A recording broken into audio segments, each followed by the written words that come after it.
জয় শ্রীকৃষ্ণ। রাধে রাধে। ওং নমঃ শ্রীমদ্ ভাগবতে বাসুদেবায়। আজ আমি শ্রীমদ্ ভগবদ্গীতার চতুর্থ অধ্যায় জ্ঞানযোগের 7 নম্বর শ্লোক আপনাদের পড়ে শোনাচ্ছি। এই শ্লোকটি খুবই গুরুত্বপূর্ণ, কারণ ভগবান এই শ্লোকে বলতে চেয়েছেন যখনই ধর্মের অধঃপতন হবে এবং সমাজে বিশৃঙ্খলা দেখা যাবে, তখনই আমি আবার এই জড়জগৎ রূপে পৃথিবীতে অবতরণ করব। এর আগেও তিনি বিভিন্ন রূপ ধরে বিভিন্ন মানুষের মধ্যে অবতরণ করেছেন। যেমন এখানে আমরা দেখতে পাই শ্রী চৈতন্যকে অবতার রূপে তিনি এসছেন, আবার রামকৃষ্ণের উপর তিনি এসছেন, আবার বুদ্ধের উপর এসছেন। এভাবে বিভিন্ন রূপে বিভিন্নভাবে তিনি যখনই ধর্মের অধঃপতন হবে, অনাচার ছেয়ে যাবে, তখনই কিন্তু সমাজকে প্রতিষ্ঠিত করার জন্য তিনি আবার পৃথিবীতে অবতরণ করবেন এবং জড়জগতে অবস্থান করবেন। সেটাই তিনি এই সপ্তম শ্লোকে বর্ণনা করেছেন। শুরু করছি সপ্তম শ্লোক।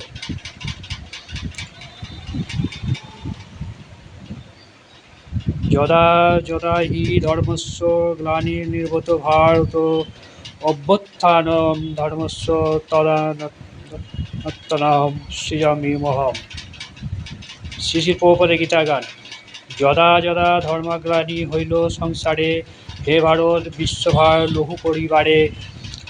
অধর্মের অভ্যুত্থান ধর্মগ্লানি হলে, আত্মার সৃজন করি দেখো সকলে। অনুবাদ: হে ভারত, যখনই ধর্মের অধঃপতন হয় এবং অধর্মের অভ্যুত্থান হয়, তখন আমি নিজেকে প্রকাশ করে অবতীর্ণ হই। তাৎপর্য: এখানে সৃজামি কথাটি গুরুত্বপূর্ণ। এখানে সৃজামি কথাটির অর্থ হচ্ছে ব্যবহৃত হয়নি, কারণ পূর্ববর্তী শ্লোক অনুযায়ী ভগবানের সমস্ত রূপই নিত্য বিরাজমান, তাই ভগবানের রূপ এবং শরীর কখনো সৃষ্টি হয় না। সেই জন্য সৃজামি মানে ভগবানের যা স্বরূপ তা তিনি নিজেকে প্রকাশ করেছে। এর থেকে আমরা বুঝতে পারি যে ব্রহ্মার একদিনে সপ্তম মনুর অষ্টবিংশতি চতুর্দশে দাপরে ভগবান তার স্বরূপে আবির্ভূত হন, কিন্তু তা বলে প্রকৃতির কোনো নিয়মানুসারে বন্ধনে তিনি আবদ্ধ নন। তিনি তার ইচ্ছানুসারে তার লীলা করেন। তিনি হচ্ছেন স্বরাট। তাই যখন অধর্মের অভ্যুত্থান এবং ধর্মের গ্লানি হয়, তখন তার ইচ্ছানুসারে ভগবান এই জড়জগতে অবতরণ করেন। ধর্মের তত্ত্ব বেদে নির্ধারিত হয়েছে এবং বেদের এই নির্দেশগুলিকে যথাযথ আচরণ না করাই হচ্ছে অধর্ম। শ্রীমদ্ ভগবদ্গীতাতে বলা হয়েছে এই সমস্ত নির্দেশগুলি হচ্ছে ভগবানের আইন এবং ভগবান নিজেই কেবল ধর্মের সৃষ্টি করতে পারেন। বেদ ভগবানের বাণী, ব্রহ্মার হৃদয়ে তিনি এই জ্ঞান সঞ্চার করেন, তাই ধর্মের বিধান সরাসরি ভগবানের আজ্ঞা। ভগবদ্গীতার সর্বত্র এই তত্ত্বের বিশদ বর্ণনা করা হয়েছে। ভগবানের নির্দেশিত এই তত্ত্বে প্রতিষ্ঠা করা হচ্ছে বেদের উদ্দেশ্য। গীতার শেষে ভগবান স্পষ্টভাবে লিখেছেন, সর্বধর্মাণং পরিত্যাজ্য মামেকং শরণং ব্রজ। সর্বধর্ম ত্যাগী লও আমার শরণ। বৈদিক নির্দেশগুলি মানুষকে এই সর্বধর্ম ত্যাগ করে তার শরণ নেবার পথে এগিয়ে নিয়ে চলে। তখনই অসুরা অথবা অসুরিক ভাবসম্পন্ন মানুষেরা তাতে বাধা সৃষ্টি করে, তখন ভগবান আবির্ভূত হন। শ্রীমদ্ ভগবত থেকে আমরা জানতে পারি, যখন জড়বাদে পৃথিবী ছেয়ে গিয়েছিল এবং জড়বাদে বেদের নাম করে যে যথেচ্ছার করেছিল, তখন ভগবান শ্রীকৃষ্ণ বুদ্ধরূপে অবতরণ করেন। বেদে কোনো বিশেষ অবস্থায় পশু বলি দেবার বিধান আছে, কিন্তু আসরিক ভাবসম্পন্ন মানুষেরা বৈদিক সিদ্ধান্ত অনুসরণ না করে নিজেদের ইচ্ছামতো পশু বলি দিতে শুরু করে। এই অনাচার দূর করে বেদের অহিংস নীতি প্রতিষ্ঠা করার জন্য ভগবান বুদ্ধ আবির্ভূত হয়েছিলেন। এইভাবে আমরা দেখতে পাই, কোনো বিশেষ উদ্দেশ্য সাধন করবার জন্য ভগবান এই জড়জগতে অবতরণ করেন এবং শাস্ত্রে তার উল্লেখ থাকে। শাস্ত্রের প্রমাণ না থাকলে কাউকে অবতার বলে গ্রহণ করা উচিত নয়।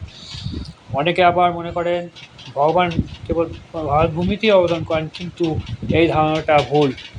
তিনি তার ইচ্ছানুসারে যে কোনো জায়গায়, যে কোনো অবস্থায়, যে কোনো রূপে অবতরণ করেন। প্রত্যেক অবতারণে তিনি ধর্ম সম্বন্ধে ততটুকু ব্যাখ্যা করে যান যতটুকু সেই বিশেষ স্থান এবং কালের মানুষেরা হৃদয়ঙ্গী করতে পারে। কিন্তু তার উদ্দেশ্য একই থাকে, ধর্ম সংস্থান করা, মানুষকে ভগবানমুখী করে তোলা। কখনও তিনি স্বয়ং আবির্ভূত হন, কখনও তার সন্তান অথবা ভৃত্যরূপে তার প্রতিনিধিকে প্রেরণ করেন, আবার কখনও তিনি ছদ্মবেশে অবতরণ করেন।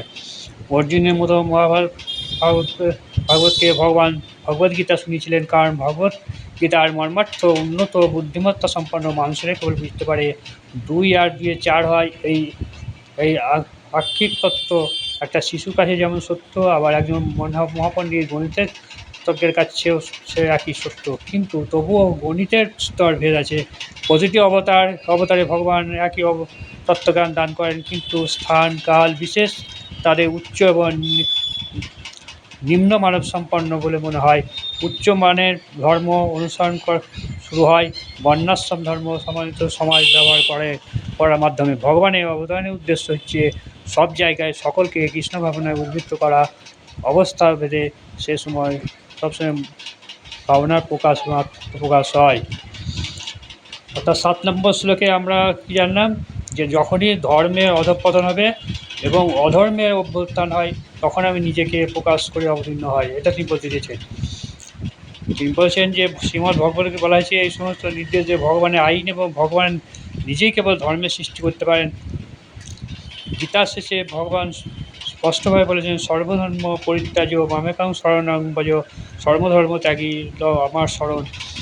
শ্রীমদ্ ভগবদ্গীতায় আমরা জানতে পারি, যখন জড়বাদে পৃথিবী ছেয়ে গেছিলো, তখন জড়বাদে বেদের নাম করে যথেচ্ছা করেছিল, তখন ভগবান শ্রীকৃষ্ণ বুদ্ধরূপে অবতরণ করেন। তার মানে কি, ভগবান আবার এখানে কি বলছে, বুদ্ধরূপে তিনি জন্মগ্রহণ করেছিলেন, অবস্থান করেছিলেন। বেদের কোনো কোনো অবস্থায় পশু বলি দেওয়ার বিধান আছে, কিন্তু আসরিক ভবিষ্যৎ মানুষেরা বৈদিক সিদ্ধান্ত অনুসরণ না করে নিজের ইচ্ছা মতো পশু বলি দিতে শুরু করে।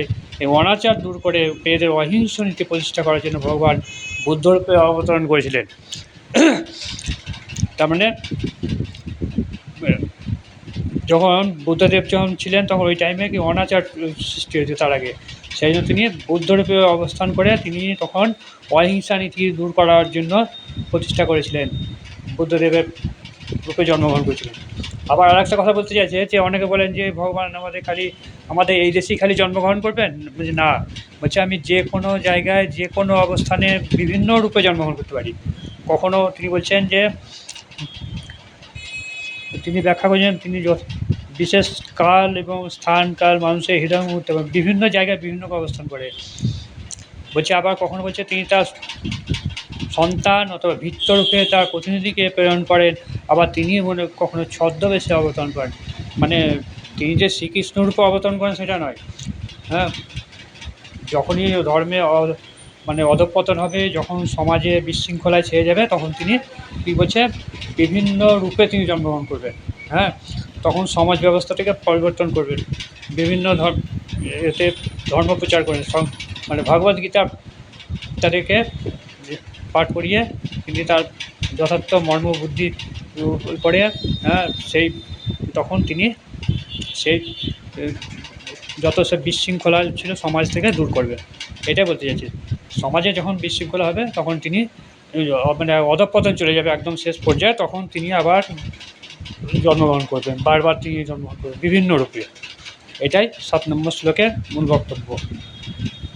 আমার এই শ্লোকগুলি পড়া আপনাদের কেমন লাগলো অতি অবশ্যই জানাবেন। তার আগে আমার এই গীতা কথা চ্যানেলটি অতি অবশ্যই সাবস্ক্রাইব করতে ভুলবেন না। সাবস্ক্রাইব করলে কী হবে, পুরো আমি যে পড়ছি গীতা শ্লোক সেগুলো আপনারা শুনতে পাবেন। আর লিখবেন জয় শ্রীকৃষ্ণ। নমস্কার।